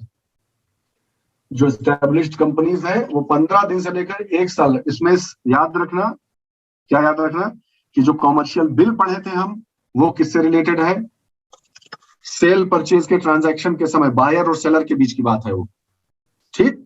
यहाँ वो बाध्यता नहीं है, ये जनरल टाइप का इंस्ट्रूमेंट है। 15 दिन से 1 साल तक की मैच्योरिटी होती है, जो रिप्यूटेड कंपनीज हैं वो इशू करती है। डिस्काउंट पेड, वही बात हो गई कि issued at discount paid at par, जो गवर्नमेंट ट्रेजरी बिल के साथ कर रही थी वही यहाँ हो रहा है। ये भी नेगोशिएबल और ट्रांसफरेबल होते हैं। नेगोशिएबल और ट्रांसफरेबल का मतलब तो समझ ही गए होंगे। नेगोशिएबल तो आप जानते ही हो कि अगर उसका दाम कम ज्यादा किया जा सकता है बातचीत करके कि और हमको फायदा मिल जाए, वो नेगोशिएबल। ट्रांसफरेबल का क्या अर्थ हुआ, देखो ये कंपनी है, इसने इशू किया सीपी कॉमर्शियल पेपर, मान लो 100 रुपए का है, कि 100 रुपए का नहीं है, मान लो वो 100 रुपए का है लेकिन 90 में मिल रहा है, तो बायर जो है उन्होंने खरीद लिया, ठीक। और इसका जो है देख रहे हो 15 दिन से 1 ईयर, मान लो 6 महीना फिक्स हो गया कि 6 महीना बाद आना भैया 100 रुपया दे देंगे, अभी आप हमको 90 दे दो, मान लो ये चीज तय हो गई, ठीक। लेकिन भाई को 90 रुपए में मिल गया और 100 रुपया मिलना था इनको। 6 महीने बाद 100 रुपीज गारंटीड हो गए कि हम देंगे आपको, लेकिन इनको भाई को 3 ही महीने में, तीसरे महीने में पैसा जरूरत पड़ गई, समझे मेरी बात। तो ये ढूंढे एक आदमी B2 कि सुनो ना बे, सुनो ना, हमको जल्दी से जरूरत है पैसे की, तो तुम एक काम करो ना, हमको पैसा दे दो, अभी तुम हमको 85 दे दो यार, 85 कहना 100 मिला था ना, 95 ही दे दो, हमको 95 भी दे दो यार, हम 5 रुपए का प्रॉफिट कमा के हम गुजारा कर लेंगे, तुम 3 महीना वेट कर लेना, फिर तुम्हें 100 मिल जाएगा, तो 5 रुपया तुम्हारा फायदा हो गया। तुम हमको 95 दिए ना, तो तुमको हम 100 दिलवा देंगे 3 महीना बाद, हमको थोड़ा जरूरत है, इसलिए 100 का चीज तुम्हें 95 में दे रहे हैं यार, हमारी मदद करो। तो देखो अब ये क्या कहेगा, बिचुआ क्या कहेगा कि नहीं नहीं नहीं 95 ज्यादा बोल रहे हो, 93 में देते हो तो बताओ, ताकि उसका फायदा 7 रुपया हो जाए। समझे मेरी बात, नहीं समझे। B1 B2 के बीच बात चल रही है कि जो है 100 रुपए की चीज मैं आपको 95 में दे रहा हूँ, वो बोला कि नहीं 93 में दो, तो 93 में दो, इसको 7 रुपए का प्रॉफिट मिलेगा ना 3 महीने बाद। ये नेगोशिएशन हो गया। और ट्रांसफरेबिलिटी के 2 शब्द यूज हुए, नेगोशिएबल एंड ट्रांसफरेबल। तो नेगोशिएशन इसलिए तो हो रहा है कि क्योंकि B1 जरूरी नहीं कि ये जो कॉमर्शियल पेपर इशू हुआ है वो B के नाम से बंधा है कि आपको ही देंगे और किसी को नहीं देंगे हम 100 रुपया 6 महीने बाद, नहीं। B1 की जगह B2 को के हाथ में अगर वो कॉमर्शियल पेपर है तो वो भी 6 महीने बाद आएगा मांगने, तो उसको भी इनको 100 रुपया देना पड़ेगा। इनके बीच क्या हुआ, इस पे इनका कोई लेना देना नहीं। उनको 90 रुपया मिला था, 100 रुपया देने का वादा किया था, वो अपना वादा निभाएंगे चाहे यहाँ पर कोई भी हो, जिसके भी हाथ में वो चीज हो कॉमर्शियल पेपर। बताओ कि समझे कि नहीं समझे, ऐसा तो कुछ हमें लगा नहीं। तो हमको ये कॉमन सेंस अंडरस्टैंडिंग है, बस बहुत स्पेसिफिक नहीं हो जाना है कि कैसे क्या होता है, लेकिन कॉमन सेंस अंडरस्टैंडिंग मालूम होना चाहिए, एकदम से आपको कंफ्यूज नहीं कर दे, कोई बेसिक चीजों में ना गड़बड़ाइए कि सर्टिफिकेट ऑफ डिपॉजिट क्या होता है, कॉमर्शियल पेपर क्या मालूम होना चाहिए आपको, इतना आना चाहिए भाई, ठीक है। ये महत्वपूर्ण चीजें हैं भारतीय अर्थव्यवस्था की, इनके बेसिस पर पूरा मनी मार्केट जो है ऑपरेट होता है। That you should know. ठीक, बाकी फिर अगले क्लास में करेंगे दोस्तों। आज के लिए इतना ही रखते हैं प्लीज। Alright, thank you. कोई क्वेश्चन हो नोट रखिएगा, अगले उसमें जवाब देंगे उसको। Okay, good bye, thank you, जय हिंद।